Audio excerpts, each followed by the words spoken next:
हितासाठी रुग्ण हक्क सनदेची अंमलबजावणी करा. प्राध्यापक गंगाधर माळी यांची मागणी.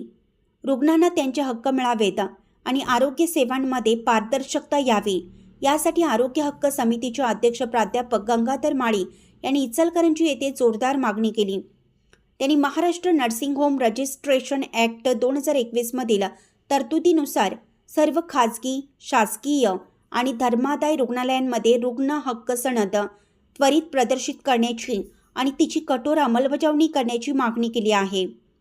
मागणीचे प्रमुख मुद्दे: कायदेशीर बंधन ॲक्ट 2021 नुसार रुग्णांची दर्शनी भागात रुग्ण हक्क सनद प्रदर्शित करणं बंधनकारक आहे.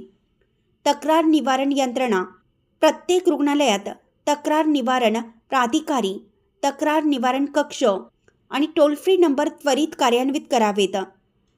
दरपत्रक प्रदर्शन: उपचारांचे दर नियमानुसार प्रदर्शित करून त्यांची जनहितार्थ अंमलबजावणी करावी. इंदिरा गांधी रुग्णालयात प्रबोधनाची मागणी. प्राध्यापक माळी यांनी इंदिरा गांधी सामान्य रुग्णालय इचलकरंजी येथील वैद्यकीय अधिकारी संतोष पोळ यांना निवेदन दिलं. रुग्णालयामध्ये व्यापक जनजागृती व्हावी यासाठी रुग्णालय परिसरात शासन नमुन्याप्रमाणे रुग्ण हक्क सनद प्रबोधन फलकाचं अनावरण करण्याची विनंती या निवेदनात केली आहे. प्राध्यापक माळी यांनी निवेदनाद्वारे केलेल्या या महत्त्वपूर्ण मागणीचं रुग्ण आणि त्यांच्या नातेवाईकांकडून समाधान व्यक्त होत आहे.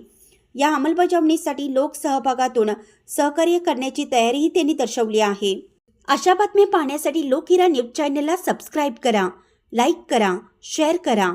तसेच www.lokhirannews.com ला भेट द्या. धन्यवाद.